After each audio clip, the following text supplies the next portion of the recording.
Praise the Lord. ദൈവത്തിൻ്റെ അതിപരിശുദ്ധമായ നാമം വാഴ്ത്തപ്പെടുമാറാകട്ടെ. Trinity International prayer ministry Facebook ലൈവിലൂടെ എന്നെ ശ്രദ്ധിച്ചുകൊണ്ടിരിക്കുന്ന എല്ലാ മാന്യ സ്നേഹിതർക്കും വേഗഭരതവനായ യേശു ക്രിസ്തുവിൻ്റെ നിസ്തുല്യമായ നാമത്തിൽ എൻ്റെ സ്നേഹവന്ദനത്തെ അറിയിക്കുന്നു. അടിസ്ഥാന വേദോപദേശങ്ങൾ എന്ന ബൈബിൾ പഠന പരമ്പരയുടെ 29ാമത്തെ എപ്പിസോഡിലേക്ക് കടന്നു വരുവാൻ വരുവനാകുന്ന കർത്താവ് ജീവിതത്തിൽ ഒരുക്കി തന്ന നല്ല അവസരത്തിനായിട്ട് ഞാൻ ആ കർത്താവിനെ സ്തുതിക്കുകയാണ്, കർത്താവിനെ വാഴ്ത്തുകയാണ്. കഴിഞ്ഞ നാളുകളിലെല്ലാം ദൈവം നമ്മളെ അനുഗ്രഹിച്ച് സഹായിച്ച് വഴി നടത്തിയതോർത്ത് ഞാൻ കർത്താവിനെ സ്തുതിക്കുകയും മഹത്വപ്പെടുത്തുകയും ചെയ്യുന്നു. ഇന്ന് രാത്രിയിലും നമുക്കൊരുമിച്ച് കർത്താവിൻ്റെ വചനം അല്പസമയം ചിന്തിക്കാം. കഴിഞ്ഞ നാളുകളിലെ ബൈബിൾ പഠനം നമ്മുടെ ജീവിതത്തിൽ അനുഗ്രഹപൂർണമായി തീർന്നു എന്ന് ഞാൻ കർത്താവിൽ വിശ്വസിക്കുകയാണ്. ഇന്ന് രാത്രിയിലും വലിയവനായിരിക്കുന്ന ദൈവം നമ്മുടെ മധ്യത്തിൽ അത്ഭുതങ്ങൾ ചെയ്യും.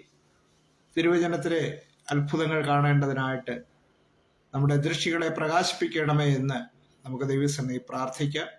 തീർച്ചയായിട്ടും ദൈവവചന പഠനം നമ്മുടെ ഏവരുടെയും ജീവിതത്തിൽ അനുഗ്രഹത്തിന് കാരണമായി തീരും എന്നുള്ളതിന് സംശയമില്ല. അടിസ്ഥാന വേദോപദേശങ്ങൾ എന്ന പഠന പരമ്പരയിൽ നമ്മൾ മാനസാന്തരം, സ്നാനം, പരിശുദ്ധാത്മാവിൻ്റെ അഭിഷേകം,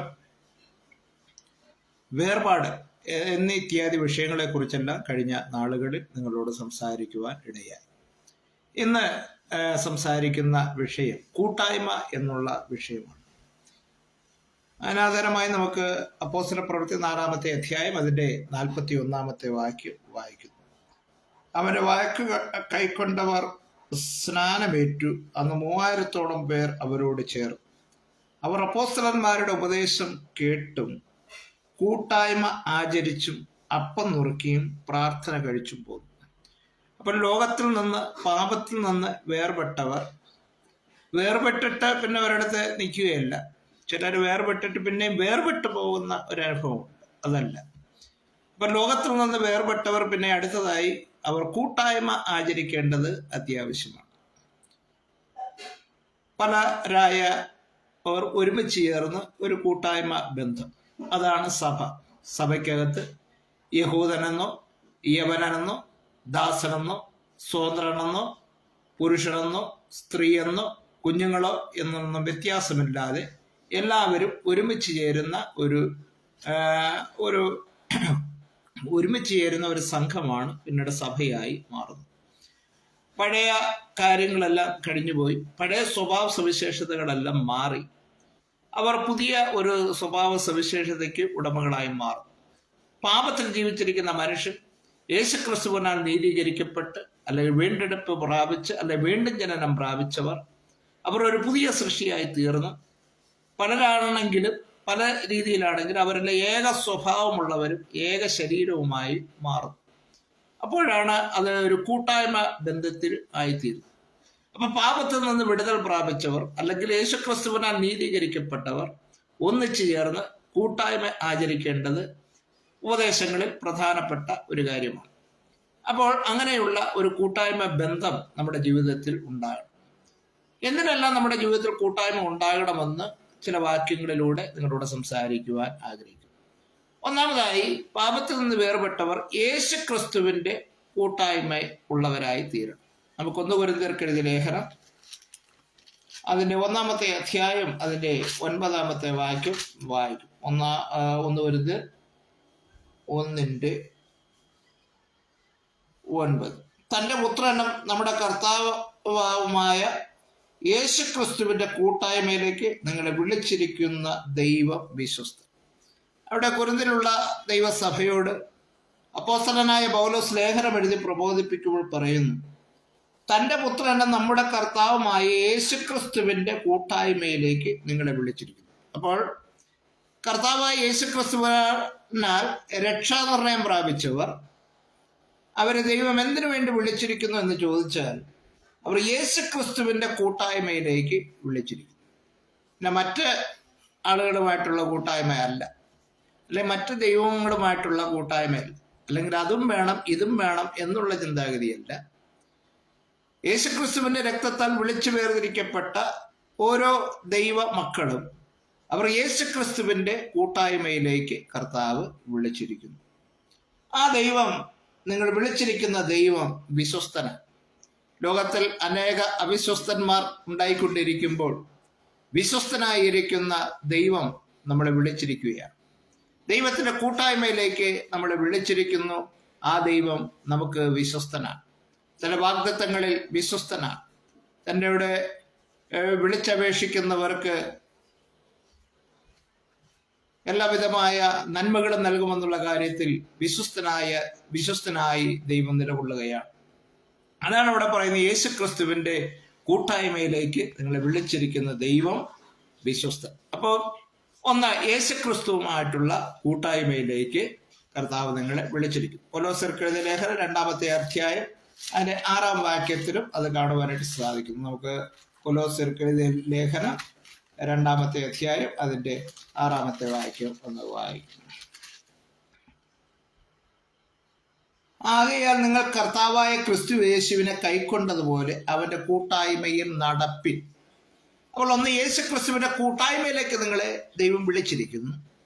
അങ്ങനെ യേശുക്രിസ്തുവിന്റെ കൂട്ടായ്മയിലേക്ക് വിളിക്കപ്പെട്ടവർ ആ യേശുക്രിസ്തു കൂട്ടായ്മയിലേക്ക് വിളിച്ചു. ഞാൻ യേശുക്രിസ്തുവിനോട് അടുത്തു വന്നു, അതുകൊണ്ട് നിൽക്കുകയല്ല.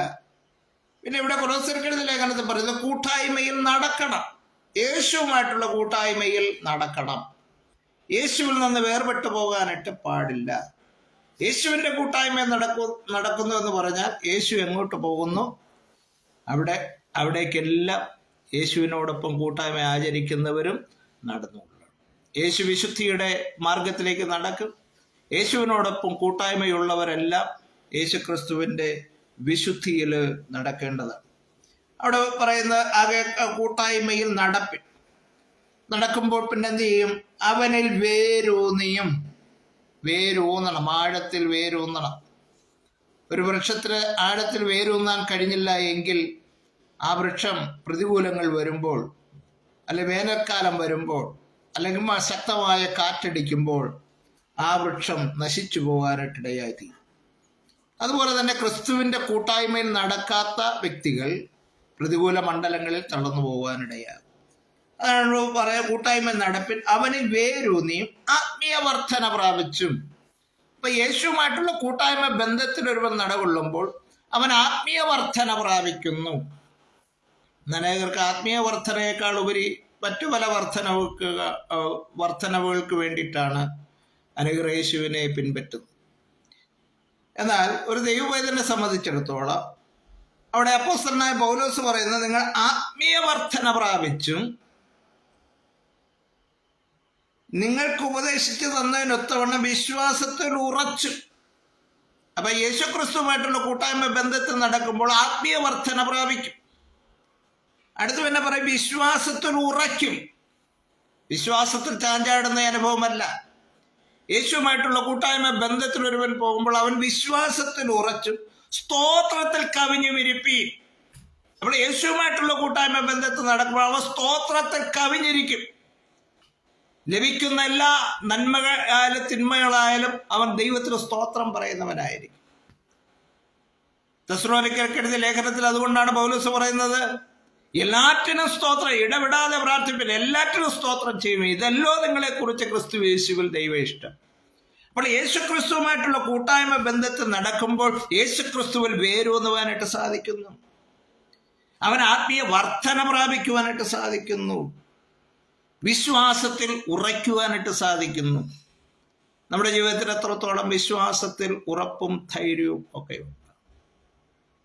നമ്മൾ വിശ്വാസത്തിൽ ഉറയ്ക്കുന്നവരായി മാറണം. യോശുവയുടെ ജീവിതം പരിശോധിച്ചാൽ, യോശുവ മോശയ്ക്ക് ശേഷം ദൈവത്തിന്റെ ജനത്തെ പരിപാലിച്ചപ്പോൾ യോശുവയുടെ ജീവിതത്തിൽ അനേക ഭയാശങ്കകൾ ഉണ്ടായിരുന്നു. കാരണം മോശയോടുകൂടെ നടന്നവരായിരുന്നു യോശുവ. മോശ അനേകം അത്ഭുതങ്ങൾ, അടയാളങ്ങളൊക്കെ പ്രവർത്തിച്ചു. ചെങ്കടൽ വിഭാഗിച്ചു, മിസ്രൈമിൽ 10 ബാധകളെ അയച്ചു. അതുപോലെ തന്നെ പാറയിൽ നിന്ന് വെള്ളം, അതുപോലെ ഭക്ഷണത്തിന് വേണ്ടി കാട, മന്ന എന്നിവയെല്ലാം ആ മോശ പ്രാർത്ഥിച്ചപ്പോഴും ദൈവത്തോട് അപേക്ഷിച്ചപ്പോഴെല്ലാം ജനത്തിന് വർഷിപ്പിച്ചു കൊടുത്തു.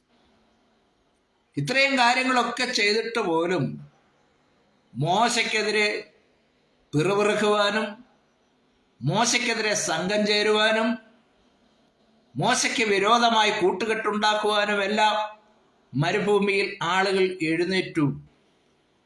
അല്ലെങ്കിൽ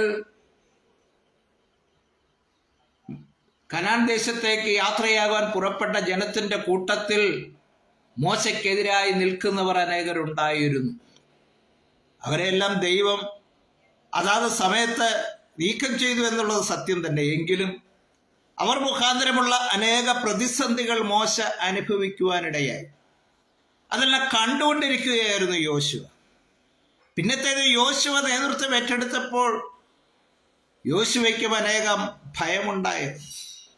അയ്യോ, അത്ഭുതങ്ങളെല്ലാം പ്രവർത്തിച്ച ആ മോശയ്ക്കെതിരായി പോലും ജനങ്ങൾ എഴുന്നേറ്റു എങ്കിൽ വലിയ അത്ഭുതങ്ങളൊന്നും പ്രവർത്തിക്കുവാൻ കഴിയാതിരിക്കുന്ന, അല്ലെങ്കിൽ അത്ഭുതങ്ങൾ ഒരുപക്ഷെ സംഭവിച്ചില്ല എങ്കിൽ ഈ ജനം എങ്ങനെയായിരിക്കും എന്നോട് ഇടപെടുന്നത്? മോശയുടെ ജീവിതത്തിൽ ജനത്തെ നടത്തിയ കാലഘട്ടത്തിൽ ഒരിക്കലും മനസമാധാനം എന്നുള്ളത് അനുഭവിച്ചിരുന്നില്ല. എപ്പോഴും പലവിധമായ പ്രശ്നങ്ങൾ ജനങ്ങൾ ഉണ്ടാക്കിക്കൊണ്ടിരിക്കും. ഇതുപോലെ യോശുവ ചിന്തിച്ചു, ഞാൻ നേതൃത്വം ഏറ്റെടുക്കുമ്പോൾ എങ്ങനെ ഈ ജനത്തെ പരിപാലിക്കും? എന്നാൽ ദൈവം യോശുവയോട് പറഞ്ഞു, നീ നല്ല ഉറപ്പും ധൈര്യവും ഉള്ളവനായിരിക്കുക. ഞാൻ മോശയോടുകൂടെ ഇരുന്നത് പോലെ തന്നെ ഞാൻ നിന്നോടുകൂടെ ഇരിക്കും. നീ എൻ്റെ വചനങ്ങളെ പ്രമാണിക്കുക എന്ന് പറഞ്ഞു. എന്നിട്ട് യോശുവയ്ക്ക് ഒരു വാഗ്ദത്തം ചെയ്തു, നിന്റെ ജീവകാലത്ത് ഒരു മനുഷ്യനും നിന്റെ നേരെ നിൽക്കുകയില്ല എന്ന് പറഞ്ഞു. അങ്ങനെ ദൈവത്തിൽ നിന്ന് ഉറപ്പും ധൈര്യവും യോശുവ പ്രാപിക്കുവാനിടയായി. ഞാൻ നിങ്ങളുടെ ഈ ലോകത്തിൽ ജീവിക്കുമ്പോൾ യേശുക്രിസ്തുവായിട്ടുള്ള കൂട്ടായ്മ ബന്ധത്തിലാണ് മുന്നേറുന്നതെങ്കിൽ നമ്മുടെ വിശ്വാസ ജീവിതത്തിൽ ഉറപ്പും ധൈര്യവും നൽകുവാൻ കർത്താവ് ശക്തനാണ്. ഹല്ലേലൂയ. കർത്താവുമായിട്ടുള്ള കൂട്ടായ്മ ബന്ധത്തിൽ നടക്കുമ്പോൾ തീർച്ചയായും നമ്മുടെ ജീവിതത്തിൽ നന്മകൾ പ്രാപിക്കുവാനായിട്ട് സാധിക്കും. യോശുവയുടെ ജീവിതത്തിൽ അത് പ്രാപിച്ചെടുക്കുവാനിടയായി. ദാവീദിന്റെ ജീവിതം ഒന്ന് പരിശോധിക്കുക. അവൻ ദൈവവുമായിട്ടുള്ള ബന്ധത്തിൽ ദൈവത്തെ ആരാധിക്കുന്നതിലും ദൈവത്തെ മഹത്വപ്പെടുത്തുന്നതിലും ദൈവത്തിന് വേണ്ടി അവൻ കാര്യങ്ങൾ ചെയ്യുന്നതിനും വേണ്ടി തന്നെ സമർപ്പിച്ചു. തൻ്റെ വീട്ടുകാരോ നാട്ടുകാരോ ഒന്നും തനിക്ക് അനുകൂലമല്ലായിരുന്നു എങ്കിലും താൻ ദൈവവുമായിട്ടുള്ള കൂട്ടായ്മ ബന്ധം വെച്ചു പുലർത്തിയപ്പോൾ തീർച്ചയായിട്ടും ഹല്ലേലൂയ, തൻ്റെ മേൽ ഒരു വലിയ ദൈവിക അഭിഷേകം പകരപ്പെടുവാനിടയായി തീർന്നു. ഇന്ന് രാത്രിയിലും എന്നെ കേൾക്കുന്ന പ്രിയ സ്നേഹിതരെ, നമ്മുടെ ജീവിതത്തിലും നമുക്ക് യേശുവുമായിട്ടുള്ള കൂട്ടായ്മ ബന്ധത്തിൽ മുന്നേറാം. അവൻ നിത്യപിതാവാണ്, സമാധാന പ്രഭുവാണ്, കരം പിടിച്ച് വഴി നടത്തുന്നവനാണ്. ഞാനൊരു ഉദാഹരണത്തിലിടങ്ങളിലൊക്കെ പറയാറുണ്ട്. ഒരു കൊച്ചുകുട്ടി തൻ്റെ പിതാവുമൊത്ത് റെയിൽവേ സ്റ്റേഷനിൽ എവിടേക്കെങ്കിലും പോയി യാത്ര പോകുവാനായിട്ട് പോകുമ്പോൾ ആ കുട്ടിയുടെ കയ്യിൽ കുട്ടിക്ക് അടുക്കൽ 100 ആൾക്കാർ വരികയും പോവുകയും ഒക്കെ ചെയ്യുന്നു. RPF-ഉം അതുപോലെ തന്നെ TTR-മാരും അതുപോലെ തന്നെ ചായ വട എന്നൊക്കെ പറഞ്ഞു കൊണ്ടുപോകുന്ന പാൻട്രി സർവീസുകാരും ഒക്കെ ആ റെയിൽവേ സ്റ്റേഷനിൽ പോകുന്നുവെങ്കിലും ഒരു കുട്ടിയെ സംബന്ധിച്ചിടത്തോളം അവന് സുരക്ഷിതത്വ ബോധമുള്ളത് അവൻ്റെ പിതാവിൻ്റെ കരം പിടിച്ച് ഒരു പിതാവിനോടൊപ്പമായിരിക്കുമ്പോഴാണ്. ആ പിതാവ് ഏതെങ്കിലും കാരണവശാൽ ആ കുട്ടിയെ അവിടെ ഇട്ടിട്ട് പോയാൽ ആ കുട്ടിയുടെ ജീവിതം ആ പ്ലാറ്റ്ഫോമിൽ 100 കണക്കിന് ആളുകൾ ഉണ്ടെങ്കിലും പിതാവ് ഇല്ല എങ്കിൽ ആ കുട്ടി അസ്വസ്ഥമാകുവാൻ തുടങ്ങും. അതുപോലെ ഈ ലോക ജീവിതത്തിൽ നമ്മുടെ പിതാവായിരിക്കുന്ന, നമ്മുടെ ആത്മീയ പിതാവായിരിക്കുന്ന കർത്താവ് നമ്മളോട് കൂടെ ഇല്ലെങ്കിൽ ലോകത്തിലെ വലിയൊരു ആൾക്കൂട്ടം നമ്മളെ കൂടെ ഉണ്ടെന്ന് പറഞ്ഞിരുന്നാലും അവിടെ കൂടെയും ഇവിടെ കൂടെ നമ്മുടെ ഇടതുവശത്തും വലതുവശത്തും എല്ലാം ആയിരക്കണക്കിന് ആൾക്കാരുണ്ടെന്ന് പറഞ്ഞിരുന്നാലും അതുകൊണ്ട് യാതൊരു വിധമായ ഫലവുമില്ല. അതുകൊണ്ട് കർത്താവുമായ യേശുക്രിസ്തുവുമായിട്ടുള്ള കൂട്ടായ്മ ബന്ധത്തിൽ മുന്നേറാം. സ്തോത്രം. Hallelujah, hallelujah. ലോകത്തിൽ നിന്ന് വേർപെട്ടവർ യേശുവിനോടൊപ്പമുള്ള കർത്താവായ യേശുക്രിസ്തുവിന്റെ കൂട്ടായ്മയിൽ നടക്കുവാൻ പൗലോസ് ബുദ്ധി ഉപദേശിക്കുകയാണ്. ഇന്ന് രാത്രിയിൽ നമുക്ക് ആരോടാണ് കൂട്ടായ്മ? യേശുക്രിസ്തുവുമായിട്ട് കൂട്ടായ്മ ബന്ധമുണ്ടോ? അതോ എനിക്ക് ലോകത്തിലുള്ള കുറേ പേരുമായിട്ട്, ലോകത്തിലെ പ്രസ്ഥാനങ്ങളുമായിട്ട്, ലോകത്തിലെ മറ്റു പല കാര്യാദികളുമായിട്ടുള്ള കൂട്ടായ്മയാണോ നമ്മൾ കൂടുതൽ ആഗ്രഹിക്കുന്നത്? നമ്മൾ യേശു ക്രിസ്തുവുമായിട്ടുള്ള കൂട്ടായ്മ ബന്ധത്തിൽ നടന്നാൽ തീർച്ചയായും നമ്മുടെ ജീവിതത്തിൽ ഉറപ്പും ധൈര്യവും നന്മകളും പ്രാപിക്കുവാനായിട്ട് സാധിക്കും. ഈ നാളുകളിൽ അതിനായി നമ്മെ സഹായിക്കട്ടെ. തുടർന്നുള്ള ക്ലാസ്സുകൾ നമുക്ക് അടുത്ത ആഴ്ചകളിലൊക്കെ നമുക്ക് കേൾക്കാം. ഹല്ലേലൂയ. ദൈവം അനുവദിച്ചാൽ നമുക്ക് ആ ക്ലാസ്സുകൾ മുമ്പോട്ട് പഠിക്കാം. ഹല്ലേലൂയ. പല വിധത്തിലുള്ള കൂട്ടായ്മ ബന്ധത്തെക്കുറിച്ച് നമുക്ക് പഠിക്കുവാനായിട്ട് സാധിക്കും. അതിൽ ഒന്നാമത്തെ കാര്യം മാത്രമേ പറഞ്ഞുള്ളൂ. ബാക്കി കൂട്ടായ്മകൾ എന്താണെന്ന് വരുന്ന ക്ലാസ്സിൽ നമുക്ക് പഠിക്കാം. ഇന്ന് രാത്രി ജോയിൻ ചെയ്ത് എല്ലാവരെയും കർത്താവ് അനുഗ്രഹിച്ചട്ടെ. മറ്റുള്ളവരിലേക്ക് ഷെയർ ചെയ്യുക. എല്ലാവരെയും ദൈവം അനുഗ്രഹിക്കുമാറാകട്ടെ. നമുക്കൊരു നിമിഷം പ്രാർത്ഥിക്കുന്നു. കരുണാസമ്പന്ന നിത്യനീതിമാനുമായ സ്വർഗീയ നല്ല പിതാവേ, നല്ല രാത്രികാല സമയത്തിനായി അങ്ങ് സ്തുതിക്കുന്നു, വാഴ്ത്തുന്നു. ഇവിടുത്തെ പാദപീഠത്തിങ്കിലേക്ക് ഈ സമയം എടുത്തു വരികയാണ്. കർത്താവേ, ഹല്ലേലൂയ. ഈ ലൈവിലൂടെ കർത്താവിന്റെ വചനം കേട്ട എല്ലാവരെയും കർത്താവിനെ അനുഗ്രഹിച്ചാട്ടെ എന്ന് പ്രാർത്ഥിക്കുന്നു. ഏറെ നന്മകളെല്ലാം ഒരുക്കി അവിടെ മാനിക്കണം. തുടർന്നുള്ള ക്ലാസ്സുകളിലും കർത്താവിന്റെ കൃപയിസ്ഥാനത്ത് കൂടെ വേണ്ടി നിർത്തി സഹായിച്ചാട്ടെ. ഏറെ നന്മകളെ അവിടെ നിന്ന് ഒരുക്കി മാനിക്കുന്നതേക്ക് സ്തുതിക്കുന്നു. യേശു ക്രിസ്തു നാമത്തിൽ തന്നെ. ആമേൻ. ദൈവം അനുഗ്രഹിക്കുമാറാകട്ടെ.